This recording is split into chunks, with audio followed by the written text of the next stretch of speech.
big part of last year's team and probably an even bigger part of this year's team. Let's just kind of give you a brief bio. First round selection of the Marlins a couple years ago out of LSU, began your college career at Arizona. Last year you made your Double-A debut, and as you kind of got comfortable here, I think we saw and the Marlins saw what you can be. It had to be pretty gratifying to see those on-field results as you kind of got through that season.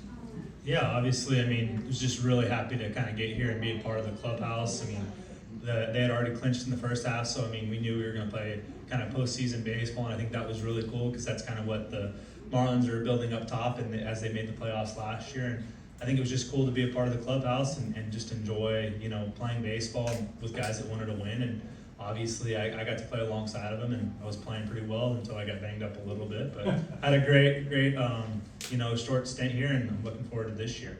Let's talk about that. You had a season-ending injury with an asterisk because it ended your Blue Wahoos season, but you were able to come back healthy and play in the Arizona Fall League. And for those who don't know, teams send some of their top prospects down to Arizona in October, actually during the Major League playoffs. And they send all the scouts down there to see all the top prospects play against each other for 3-4 weeks?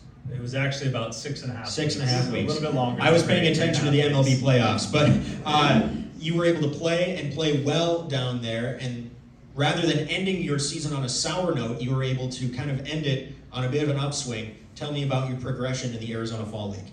Yeah, so obviously, I was really blessed to actually get that opportunity to go out to Arizona. I mean, that's where I'm from. That's where I had family. So that part was kind of bittersweet to get to go home and play in front of family and friends and everything like that. But I was just really grateful for the opportunity that I was given. I mean, like you said, I got to play in front of a lot of great players, some that had been in the big leagues this last year, some that are going to be in the big leagues this year, and the future big leaguers. So it was kind of cool just to see where I stacked myself up against a lot of players. I think that's where I realized I kind of got my mojo back a little bit. Like Erik said, I just kind of didn't have to end on a sour note. I got to enjoy it. We came up a little bit short in the championship game, but man, I really enjoyed playing out there. And I mean, I feel like I got to end my year on a good note at least.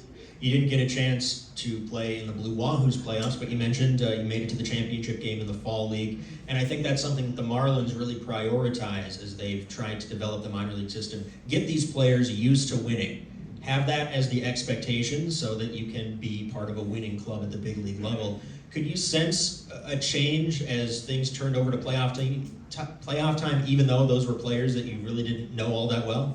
Yeah, obviously, I mean, I came from programs in college, I played at University of Arizona and then LSU just down the road that are storied winning traditions. I mean, at U of A there's 4 national championships, and now at LSU there's 7 after this last summer.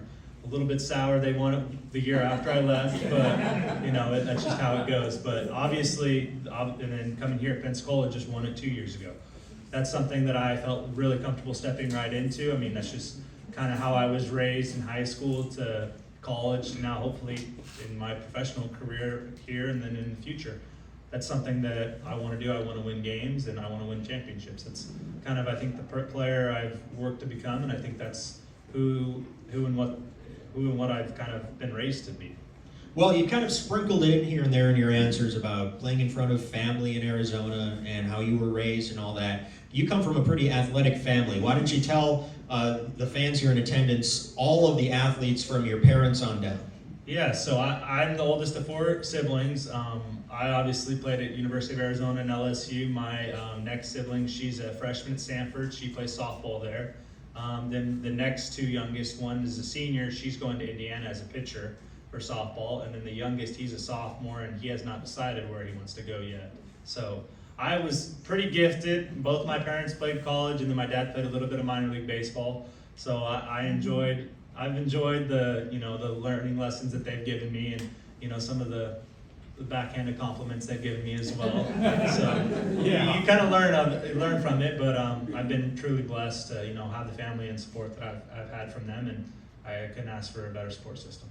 The world of minor league baseball has changed in the last 5 years, to say nothing of what it was like when your dad played. But how often do you two swap stories about minor league life, whether it's romanticized or criticized? It's definitely a unique existence for someone in their 20s. Oh yeah, he's basically broken it down quite a bit on how spoiled I am to play in the minor leagues compared to him. Yeah, he told me stories. He never played here in Pensacola, but he actually played in Beloit at the old facility. So I remember when he came up and watched there, we went and drove by there, and he's like, "Yeah, this is the place I played." He's like, "I don't remember if I did good or bad, but he's like, I remember being cold." Yeah, but yeah, I talk to him on a regular basis. He's my go-to guy. I mean, I call him every night. That's somebody that I rely on pretty heavily, and he's told me quite a few stories of his day in pro ball, and they're just a little bit different than mine. So, Just a little bit. yeah, but it's, I mean, a great support system. I love my parents and my siblings, so very grateful for them. You've got an early morning tomorrow. We're flying you back, not back to Arizona, but you've got a little hunting trip. What do you like to do in the off season to kind of blow off some steam? Yeah, so my big thing in the off season is I like to get away from social media, from phones, from everything. I like to get out where there's not a whole lot of people. I like to go hunting and fishing. That's my favorite thing to do. So I kind of requested when I found out I was coming out here, I was going to go fly into Lafayette, Louisiana, and then I was going to drive up to Mississippi to go whitetail hunting for the next few days. So instead of me flying back to Arizona to work out for the next couple weeks, I'm actually flying to Mississippi in the morning to go sit in a tree stand and enjoy my last few weeks off. Well, we're running out of time here, but I want to give you an opportunity to maybe tell the fans how you are envisioning this 2024 season going. A full, healthy Jacob Berry season where you are playing up to your own expectations. What does that look like? Oh, I mean, my own expectations are going to be hard to meet, obviously, but obviously we've been in the championship the last 2 years and won one of them, and obviously that's the goal. I mean, the goal is to win the game at the end of the day, and you guys are going to come out and support, and we're just trying to put on the best show possible for you guys and play as hard as we can. I mean, things are not going to go our way, things are going to go our ways, but we're just going to play hard and we're going to enjoy the game. So I hope you guys enjoy it this year, and I'm looking forward to playing for you guys. Jacob Berry, everybody.